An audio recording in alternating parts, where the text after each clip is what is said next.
chapter 25, verse 45, 46, that the shadow lengthens and prolongates. We can make it stationary. The sun is its guide.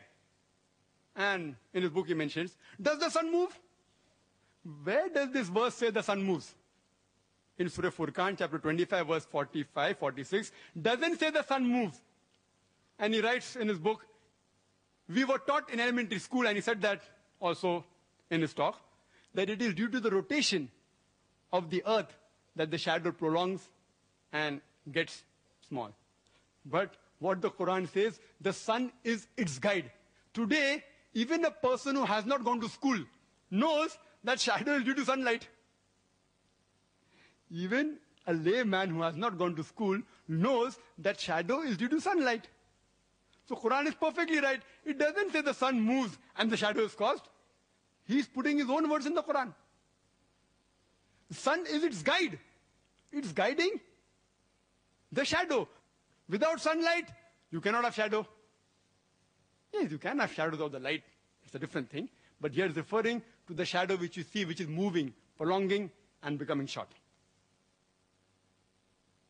Brother William Campbell spoke about Solomon's death. Surah Sabah, chapter 34, verse number 12 to 14, and said that, imagine a person standing on the stick, and he dies and no one comes to know, etc.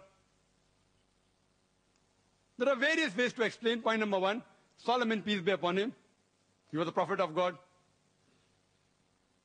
And it can be a miracle. When Bible says that Jesus Christ, peace be upon him, could give life to the dead. Jesus Christ is born of a virgin birth.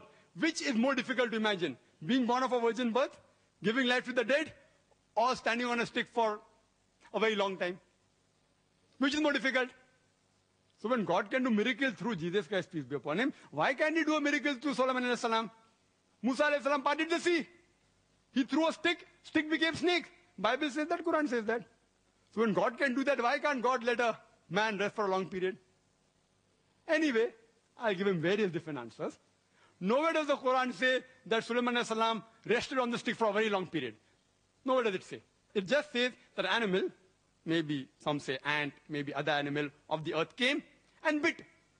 Maybe possible, maybe, that Sulaiman alayhi salam was just dead, and any animal may have shook the stick and Sulaiman alayhi salam may have fallen down. But I assume I use the conflict approach with the Quran. Because irrespective whether you use the conflict approach or the concordance approach, the ayah I quoted in the beginning of my talk, Surah Nisa chapter 4 verse 82 says, أَفَلَا يَتَدَبَّرُونَ الْقُرْآنَ وَلَوْ كَانَ مِنْ عِنْدِ غَيْرِ اللَّهِ لَوَجَدُوا فِيهِ اخْتِلَافًا كَثِيرًا. Do they not consider the Quran with care? Had it been from anyone besides Allah, there would have been many contradictions. Irrespective whether you use the conflict approach or the concordance approach, if you are logical, you will not be able to take out a single verse of the Quran which is contradicting, neither a single verse which is against established science.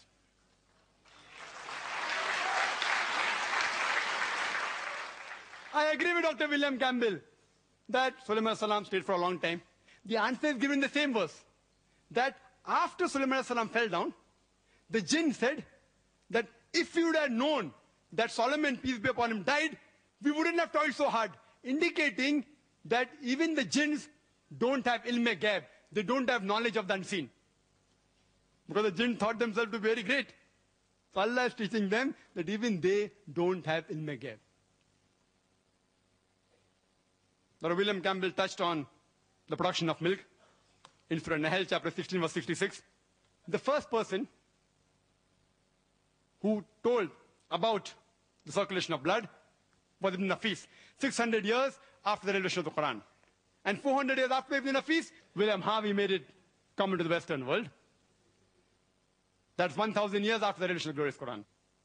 The food you eat go into the intestine, and from the intestine, the food constituents reach the various organs via the bloodstream, many a time via the portal system of liver. And it even reaches the mammary gland, which is responsible for production of the milk. And Quran gives this information of modern science in a nutshell in Surah Nahl chapter 16 verse 66, where it says that verily in the cattle is a lesson for you. We give you to drink from what is within the body, coming from a conjunction between the constituent of the intestine and blood, milk which is pure for you to have. Alhamdulillah, what we came to know recently, just recently in science means 50 years back, 100 years back. Quran mentions this information 400 years ago and repeats this message in Surah Mu'minun, chapter 23, verse 21. Dr. William Campbell raised the point about animal living in community. The Quran says in Surah Anam, chapter 6, verse 38, we have created every animal that lives on the earth and every bird that flies in the air to live in communities like you. And Dr. William Campbell says that, the spider kills the mate and the father, etc. Do we kill? And the lion does that, an elephant does that. He's talking about the behavior. The Quran is not referring to behavior. If Dr. William Campbell cannot understand the Quran, that does not mean Quran is wrong. The Quran says they live in communities, talking about the animals and the birds live in groups, in societies, like the human beings. It's not talking about behavior.